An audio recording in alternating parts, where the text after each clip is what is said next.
Hey. Yeah, I'm already reviewing this movie with a Bugs Bunny hat on. I might as well have a shit-eating grin on the thumbnail. Yeah, you psychopath.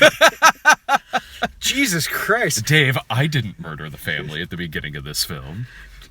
But you masturbated during it, asshole! This is the kind of movie where as soon as it's over, like, all I want to do is go home and hug my family. I had the same reaction to Daddy's Home, too. So we just got out of Hostiles. You hadn't gotten a trailer for this movie. No. And I had a few times. No, yeah, I went in pretty blank. Like, all I knew about this movie was, like, a week ago, my dad's like, yeah, I want to go see this new Western. And I'm like, what Western's fucking coming out? And so I had to, like, dig through it, because my dad, of course, couldn't remember Christian Bale's name. Yeah. It's this new Western with Val Kilmer. What? So I had, like... I think at first he thought it was Josh Brolin. Oh, okay. Okay, sure. I could see Josh Brolin playing the lead role in this movie.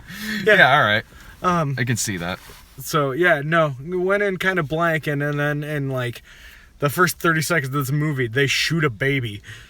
They just shoot a baby. Don't worry, that's not a spoiler. That's the opening scene. No shit. It really sets you up for the kind of brutality that you're in for here. Like... It's a shocking opening sequence. You see Rosamund Pike and her family just another day on the range, only they're invaded and they're scalping, baby death, child death. It's up there with like how like Once Upon a Time a West set up its villains by having Henry Fonda shoot a kid in the back. Like it sets the tone for the kind of ruthless violence that you'll see in the movie and the kind of world and the kind of Western that we're being put in here. And I knew the tone was going to be like that going into the movie because I'd gotten a trailer for this a few times. And I hadn't, but like within 5 minutes I was like, oh fuck, it's one of these movies. Okay. Then the plot of the movie is that it's 1892.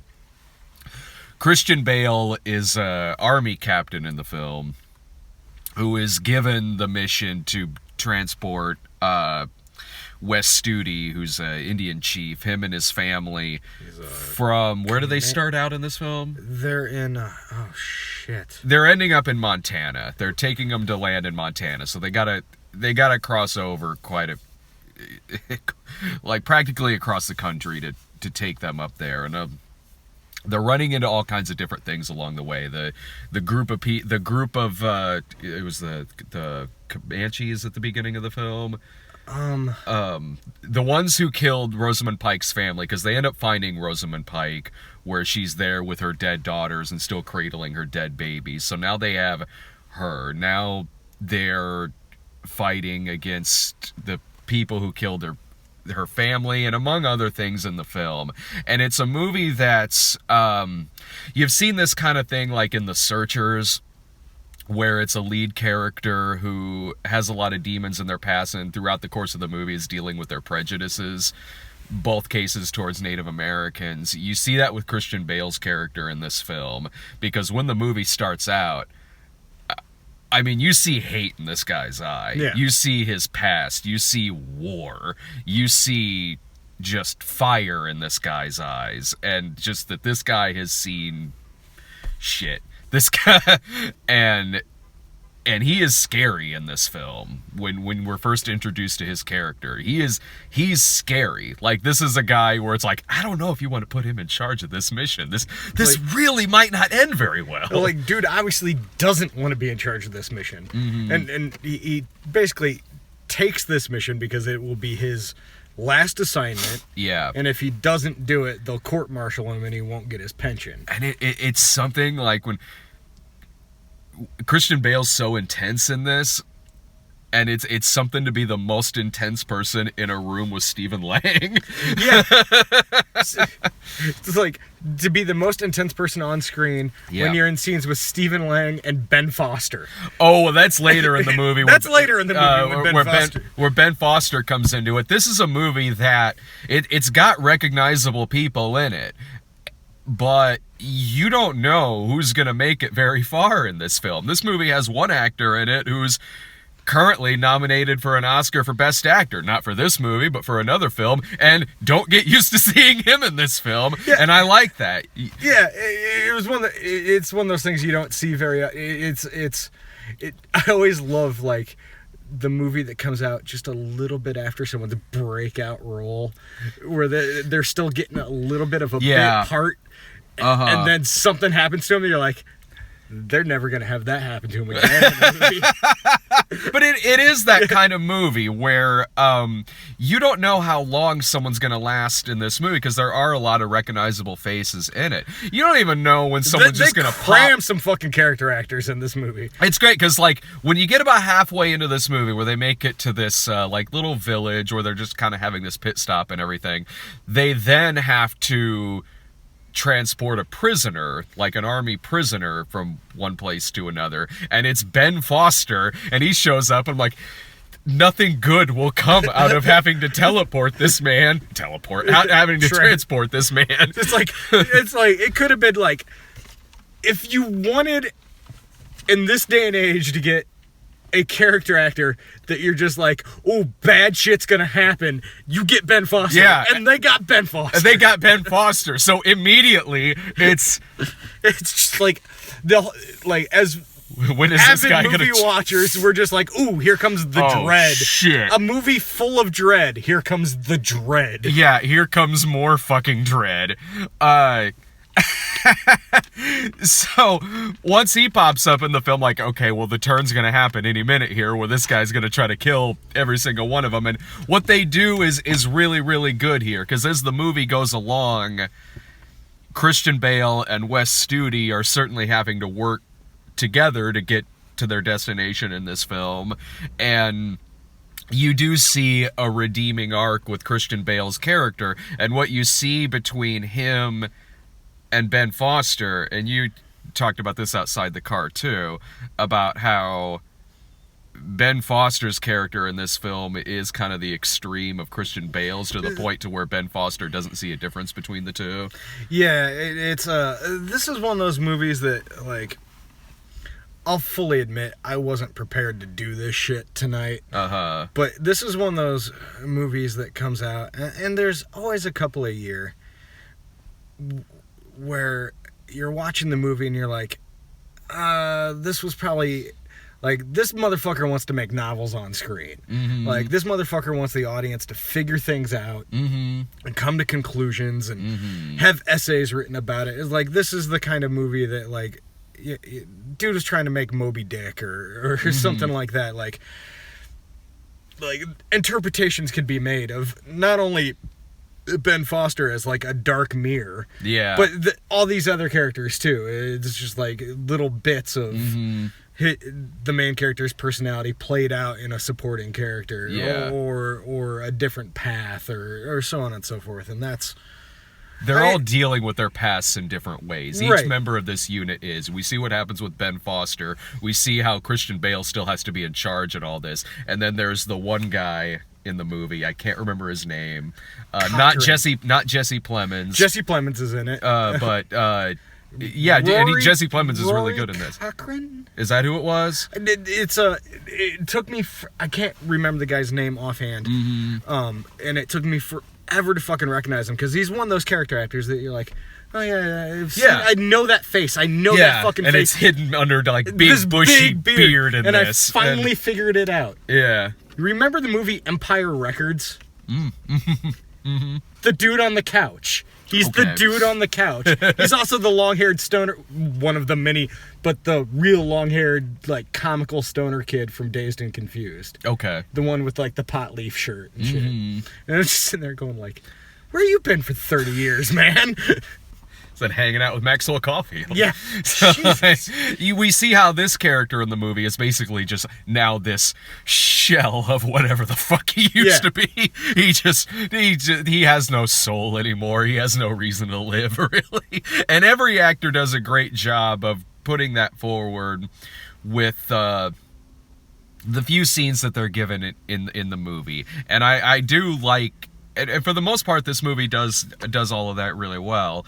And I do like that it's one of those movies where, like, at the end of the day, it's 1892. So when you see a character in this movie, like, take one to the shoulder or take one to the leg, it's like, man, this is still the 1800s here. I don't know if this character's gonna make it through getting shot in the fucking arm.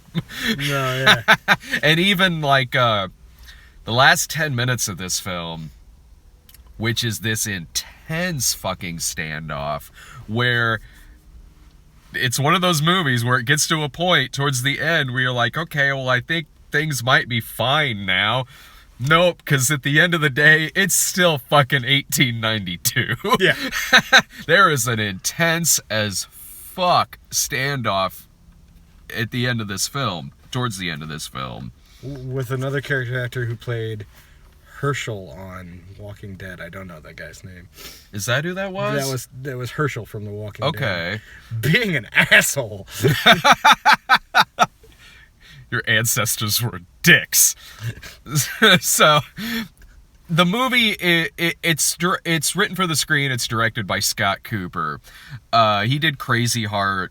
He did Black Mass, which I really liked a lot, and then he did that one movie that I completely fucking forgot about, that we saw at like 10 in the morning. I haven't forgotten that movie because it stuck with me for some weird reason. It did? Yeah. It didn't me. I completely forgot Out of the Furnace. And I remember giving it a middling at best review. We did, and we saw it at 10 in the morning. Yeah. We were like, what the fuck? It'd be like watching this movie at like fucking 10 in the morning.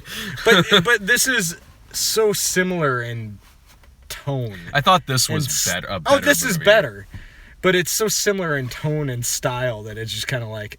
I can see that. Yeah. This movie feels a bit more focused than Out of the Furnace, from what I remember, because up until early this afternoon, I completely forgot Out of the Furnace even existed.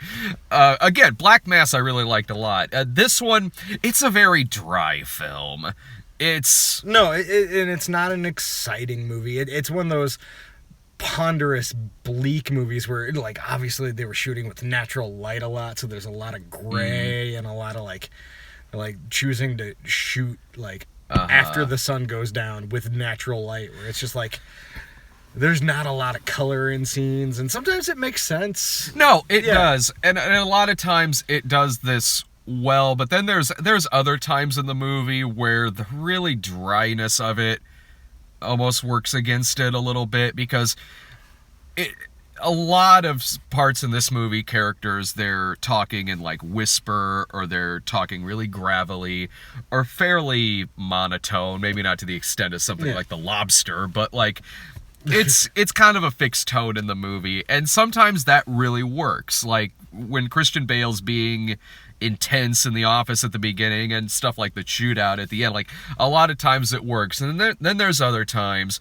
where there's really long conversations in the movie and it's very dry, and there's a lot of moments because of that where I would kind of lose focus a little bit or kind of daydream a bit. It got to the point where there were points in the movie that were like minimalist to a fucking fault. Yeah, where it's just like, okay, I get what you're doing, man, and you know, like, I thought it was a fine movie. Like, I do too. I do like this movie. I gotta say, I did too. Like, I'm happy I saw it. Yeah. But at the same time, it's just like sitting there, like, it's not gonna be on my best of the year list at the end of the year, just because, like, I'll be like, I enjoyed watching it, but fuck, like, you could, like, I know why you're doing it, but you could take a half hour out of this and I'd be okay. I felt that way too. I did feel like there were parts where, like, a conversation could maybe be shortened or it could be trimmed here and there, because there are parts where my mind was just wandering because it was so dry and so just kind of monotone a bit in some scenes. So and because of that, like, I could have used more time with certain other characters in this movie. Wes Studi is a big part of this film, but there are times where I would forget he was there. Like, I could have used more time with him and his family, a little bit more than we were given. Well, and that's like, there was such a big cast in this movie, and it rotated out so quickly, and everybody, like, you know, everybody had fucking facial hair. So it's just like, was that the guy that... trying to put that together. But yeah, and then there's Wes Studi's family that, like, they're the... like, there seem to be so many things going on. And I know that the point was for it all to reflect back, like, between Wes Studi and his family and Rosamund Pike and all these other soldiers. Like, I know it's all supposed to reflect back on Christian Bale and how his character is dealing and coping, and his growth or the changes he's going through that are subtle but significant. But at the same time, it's just kind of like, there's almost too many things happening for it to be really focused. Like, you could get these points across with something else or less, you know? Yeah, because a lot of times Wes Studi and his family are just kind of there. Right. When they should really be having a bit... There should be a bit more interaction between Christian Bale and them, especially if you're giving him this arc that he has in the film. And it's one of those things that, like, Wes Studi is great as this, like, silent, pondering figure, but it's a waste of Wes Studi. I love Wes Studi. Right, he's amazing. Yeah. Like, why waste him? And it was almost... Yeah, I hate to say it, but it was almost to the point of, like, this Native American family being, like... A stereotype, but not like the super offensive stereotype. It's still like you know, that quiet nobility stereotype, where it's almost just like they're not real characters. Yeah, they don't give them enough screen time in the film, and they're there in like most scenes in this film. It's just kind of there. Yeah, but just there, really. Like, okay, but overall, there were a lot of moments in this where I was like, I certainly respect the filmmaking and a lot of the storytelling that's going on here, and there were quite a few moments where I was sitting there like, okay, how do I recommend this movie? And there were some times I was like, I don't know if I recommend seeing this in the theater, but then moments like the last 15 minutes or the opening sequence or the stuff with Christian Bale and Stephen Lang and even some stuff sprinkled out here and there where I was like, okay, you know what? Yeah, there are moments in this that are worthy of seeing this on a big screen at like a matinee price. For me, every scene that dragged and was off, there was a scene that was great. Yeah, that's how I feel too. And it's like, okay, so we're gonna drag this weird thing out, but then there's scenes you mentioned, and then Jesse Plemons and I think Rory Cochrane. I could completely wrong about like they have a conversation that's kind of very much in telling about the story. Yeah. Without talking about the story. Yeah.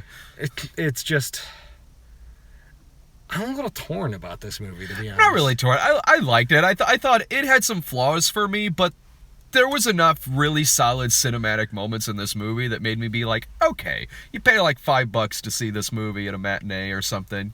See, to me, this is the kind of movie I want to watch at home alone with a bourbon and no distractions and watch it, and then maybe watch it again a week later to see what else I could glean from it. Because it's one of those movies that, like, right now, I thought it was good, and I certainly gotta say I respect it, but I'm not sure I liked it. Oh. You know? No, I liked the film. Yeah, I can't say I'm really that torn about the movie. I liked it. I have my issues with it, and I'm fine with the fact that I saw it in the theater. I am too. Like, it's one of those movies too that, like, while it's the kind of movie that I prefer to, like, watch at home on my own, it was interesting and like, quite frankly, anytime you put like that area of the United States on film, I love seeing it on the big screen. Like, Sure. Like, it's just a pretty amazing part of the country to look at. Oh yeah, I mean the cinematography. Yeah. I mean, you go into this movie expecting the cinematography is probably going to be really good. Yeah. Any other final thoughts about it? I pretty much. Yeah, what the hell? Somebody just said something about their dad coming. It's weird when the thing's going by. In the chat room, like, hey guys, I really want to talk about this movie, but I can hear my dad coming in the other room. I'm sorry. Yeah, it's just weird when you look over and there's something bizarre. Out of context chat is awesome. Or when they're like, or when they're typing in something, but it's in reference to something that was maybe like several seconds ago. So you'll say something like so it doesn't quite line up. So you'll say something like, I don't know, yeah, I thought this movie was all right. It was worth seeing in the theater. And then you look up and it'll say like, that's what she said. Like, what? I don't think that's about what I. It's in reference to something several seconds ago. But anyway, thanks a bunch, everyone, for watching. I'll be back in a few hours for Maze Runner 3. That starts at 10:15 Central, so I think it'll probably be around 12:30 or after, maybe like 12:45. So I'll be back for Maze Runner 3. And I'll be very asleep. Oh yeah, he'll be asleep. See you guys.